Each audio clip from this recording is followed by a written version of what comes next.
Shalom saudara-saudara, bersyukur kepada Tuhan yang kembali memberi kesempatan untuk merenungkan firman-Nya. Dasar perenungan firman Tuhan terambil dari Roma pasal 11 ayat 1 sampai 6. Saya memberi tema dipilih karena anugerah. Saudara-saudara, ketika kita membaca surat Roma pasal 11, maka kita perlu memahami bahwa pasal ini memiliki kesinambungan dengan pasal-pasal sebelumnya. Pesan yang hendak disampaikan Paulus yaitu mengenai bangsa Israel yang merupakan umat Allah, tetapi justru menolak Allah. Namun sekalipun begitu, Allah masih tetap menunjukkan kasih-Nya dengan selalu memberikan kesempatan bagi umat-Nya untuk bertobat. Paulus menyampaikan juga tentang kemurahan Allah yang tidak pernah menolak umat-Nya dengan menjadikan dirinya sendiri sebagai saksi dan bukti akan kemurahan Allah tersebut. Pada ayat yang kedua hingga 4, Paulus juga mengambil contoh tentang doa Nabi Elia kepada Allah mengenai keluhannya yang tinggal seorang diri sebagai nabi di Israel karena semua nabi di Israel telah dibunuh oleh Isabel. Tetapi Paulus mengingatkan kepada penerima suratnya ini bahwa Allah juga tidak membiarkan Nabi Elia sendirian dengan tetap memelihara hidup 7.000 orang Israel yang tetap taat dan setia kepada Allah. Menyambung ayat yang keempat, di mana Allah menyisakan umat Israel yang setia menyembah Allah. Maka pada ayat 5 diuraikan kembali mengenai sisa Israel tersebut. Pada ayat 5 dituliskan, demikian juga pada waktu ini ada tinggal suatu sisa menurut pilihan kasih karunia.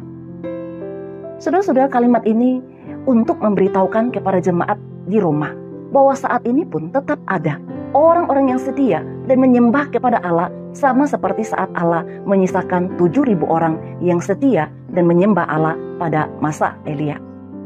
Dan orang-orang yang sisa ini dipilih menurut kasih karunia. Saudara-saudara, istilah menurut pilihan kasih karunia berarti pemilihan berdasarkan anugerah. Paulus menuliskan kalimat ini di dalam suratnya supaya pembaca suratnya mengetahui bahwa umat yang masih ada dan hidup yang percaya kepada Allah itu hanya karena kasih karunia.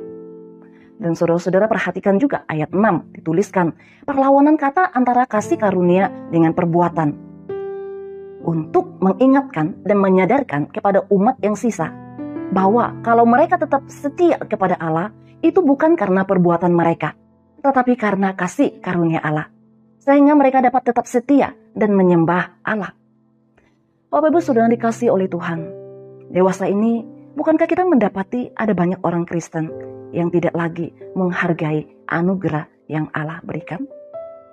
Ada banyak orang Kristen yang begitu sombong dengan anugerah keselamatan yang ia miliki dan melupakan esensi dari kehidupan seorang yang diselamatkan, yaitu memiliki relasi yang akrab dengan Tuhan dan hidup sesuai dengan firman-Nya.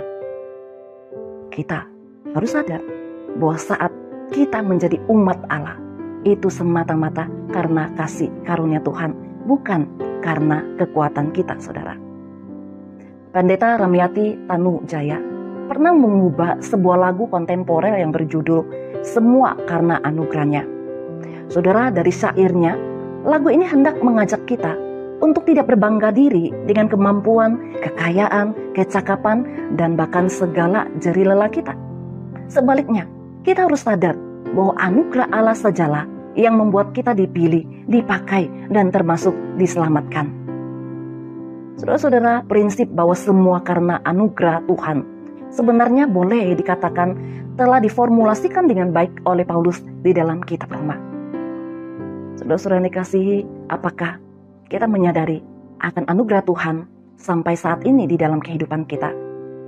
Dan mari kita tidak menyia-nyiakan anugerah demi anugerah yang telah Tuhan berikan dalam kehidupan kita.